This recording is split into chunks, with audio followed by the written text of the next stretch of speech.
Should more gun control laws be enacted? I'm Tyler Graber and my debate partner is Leah Bullock. And in the light of all the recent shootings, you have the shooting at Marjorie Stone Douglas High School on February 14th. You had the shooting in Las Vegas and several others. This is an appropriate topic, and I'm going to be taking the side that is against more gun control. A little bit of the background to understand what gun control is. We must first look at the history. In the very first American colonies, guns were very common. Actually, some of the laws that I read, I didn't put all of them down here, but one of them was that the head of the household actually was required to own a gun for hunting and general protection. And they did this because the guns were later used for the American Revolutionary War. Some of the other laws even required that a man carry a gun to church or other public meetings to protect against attacks from Native Americans.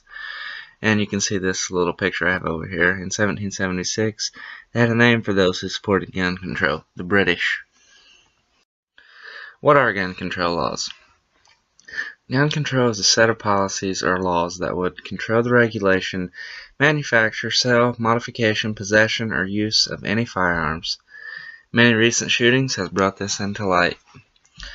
And gun control or self-control. I think this picture sums it up pretty well.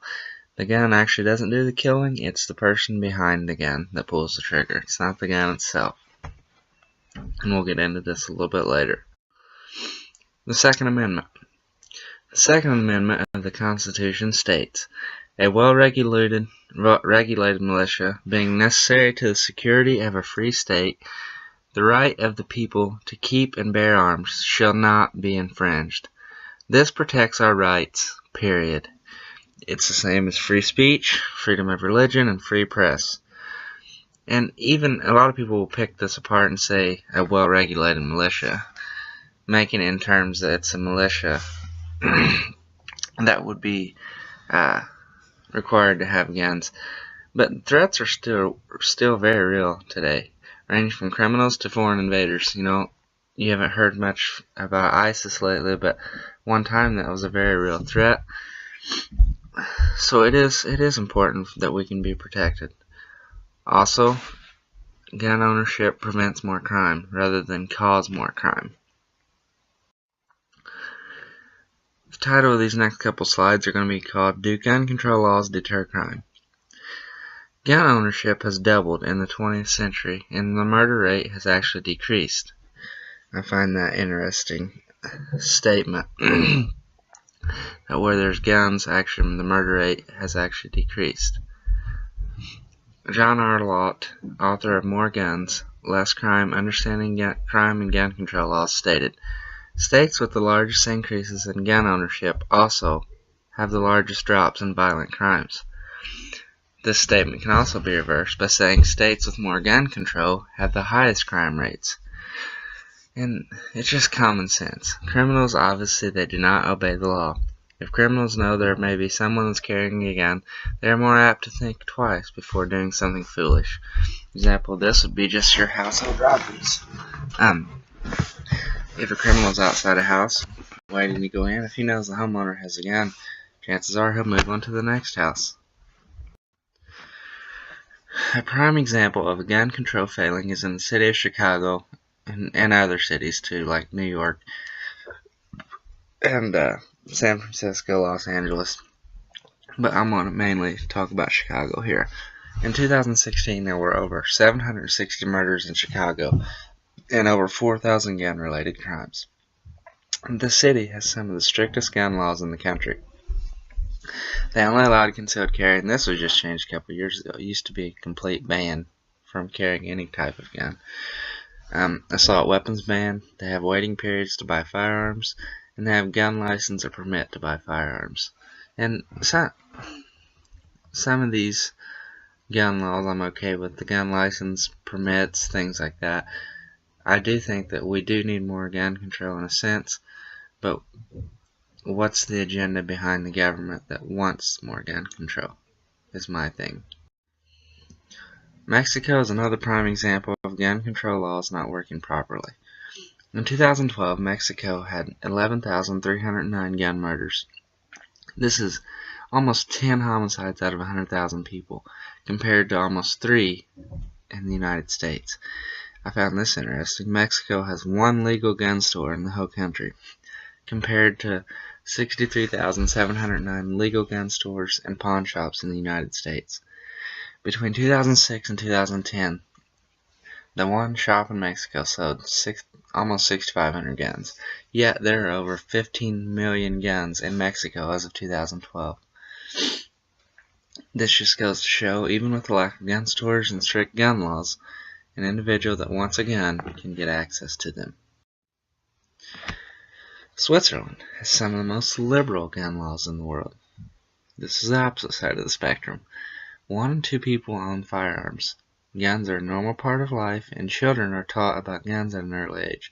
I read somewhere that children are actually given BB guns and airsoft guns up until the point that the parent deems them age appropriate to have a gun. In 2009, there were 236 homicides, and 55 of them were committed with a gun. In 2001, there was a mass shooting in a regional parliament building, killing 14, but outside of that, there has never been a mass shooting in Switzerland. And according to the Global Peace Index 2016, Switzerland falls in the top 10 free conflict countries of the world. This title is Government Seeking Power. Certain gun control laws give the government way too much power. It could result in government tyranny and lead to complete disarming of its citizens. Some of the reasons behind the Second Amendment, when it was formed, our founding fathers, they once lived under the tyranny of King George and wanted to make sure that the people of the new country would not have to live under tyranny again. Hence the Second Amendment. And I found this little picture interesting at the bottom. Every one of these names are familiar, and the very first thing they did before taking over their country was disarm its citizens. This title is Criminal Minds. Do gun laws stop criminals from committing crimes? Common sense will tell you absolutely not. Gun control affects the law-abiding citizen, not the criminal. According to a Bureau of Justice Statistics May 2013 report, 37% of state prison inmates who used, carried, or possessed a firearm when they committed the crime for which they were serving a prison sentence obtained the gun from a family member or friend. An individual with a mindset of hurting someone will not let gun control laws affect him or her, and if they don't have a means of hurting, somebody, such as having a gun, they will find another way to do it. This title is Self-Defense.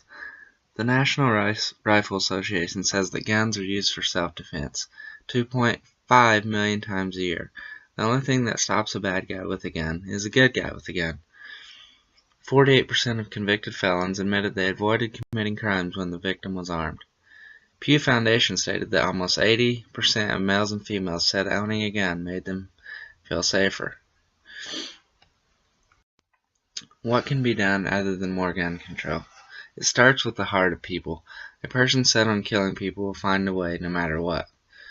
These are just some things that I listed that I think are contributing to the problem of today.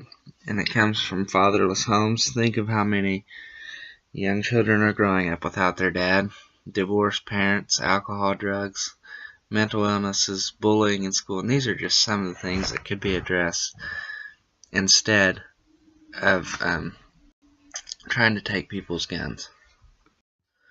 In conclusion, we looked at gun control and what it is. We looked at the Second Amendment. Now I have a better understanding of that and why it was formed.